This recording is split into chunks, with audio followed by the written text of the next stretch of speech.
है विकासात्मक परिवर्तन क्या होता है या फिर कैसे होते हैं। ठीक है, क्या ये एक क्रमबद्ध और क्रमिक तरीके से होते हैं। क्रमबद्ध का मतलब होता है सिस्टमैटिकल तरीके से, ठीक है, और क्रमिक का मतलब भी कुछ कुछ ऐसा ही होता है। तो क्या जो विकासात्मक परिवर्तन होते हैं वो क्रमबद्ध रूप से होते हैं। तो हम कह सकते हैं कि हाँ, ये बिल्कुल क्रमबद्ध रूप से होते हैं। कैसे? जैसे सबसे पहले बच्चे का जन्म होता है, ठीक है, न्यू बॉर्न बेबी जो होता है, तो वो क्या एकदम बोलना शुरू कर देता है? क्या उसकी भाषा का विकास एकदम हो जाता है? नहीं ना, ऐसा नहीं होता है। सबसे पहले जब बच्चे का जन्म होता है तो वो जब बर्थ से मतलब अपने जन्म से ही रोना सीखता है, ठीक है, बच्चा रोना माँ के पेट से सीख के आता है। क्लियर?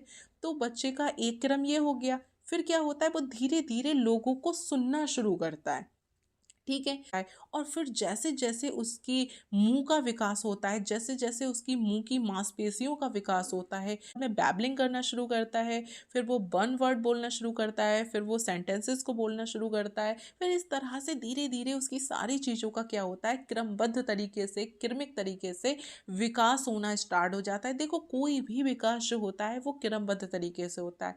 जैसे अगर हम बच्चे के शारीरिक विकास की बात करें तो सबसे पहले वो घुटने चलना शुरू करता है। घुटने चलने से पहले वो किरणना शुरू करता है, फिर वो धीरे धीरे अपने पैरों पे खड़ा होना शुरू कर देता है, फिर वो भागना सीखता है, मतलब जिसे आप दौड़ना बोलते हैं। और उसके बाद क्या होता है, बच्चे को अपने पैरों पर पूरी तरह से नियंत्रण मिल जाता है और वो धीरे धीरे धीरे धीरे फिर चलना भी शुरू कर देता है। देखिए, इसी से एक क्वेश्चन आता है कि बच्चा पहले दौड़ना सीखता है या फिर पहले चलना सीखता है। तो आपको इसका राइट आंसर करना है कि बच्चे पहले क्या करता है, दौड़ना सीखता है। अब आप मुझे बताएं कमेंट करके कि वो दौड़ना क्यों सीखता है पहले। ठीक है, तो एक क्रमबद्ध तरीके से होता है। हाँ, बिल्कुल सही, कोई सा भी विकास आप उठाकर देख लीजिए, वो क्रमबद्ध तरीके से ही होता है। ठीक है, विकासात्मक जितने भी परिवर्तन हैं, जितने भी चेंजेस हैं, वो कैसे होते हैं, क्रमबद्ध तरीके से ही होते हैं। तो ये हो गया आपका सस्पेक्टेड। अब नेक्स्ट क्या है आपका ऑप्शन, शैशवावस्था में बहुत तेज गति से होता है और फिर किशोरावस्था तक कोई वृद्धि नहीं होती।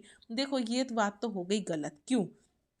क्योंकि यहाँ पर विकास और वृद्धि की बात नहीं हो रही है, यहाँ पर विकासात्मक परिवर्तनों की बात हो रही है। मतलब ऑल ओवर जितने भी चेंजेस होते हैं उनकी बात हो रही है। ठीक है, तो जो विकासात्मक परिवर्तन होते हैं, देखो शैशवावस्था में होते हैं, बिल्कुल सही बात है, तेज गति से होते हैं। लेकिन जो यहाँ पर लिखा है ना कि किशोरावस्था तक कोई वृद्धि नहीं होती, तो भाई वृद्धि की बात नहीं हो रही है।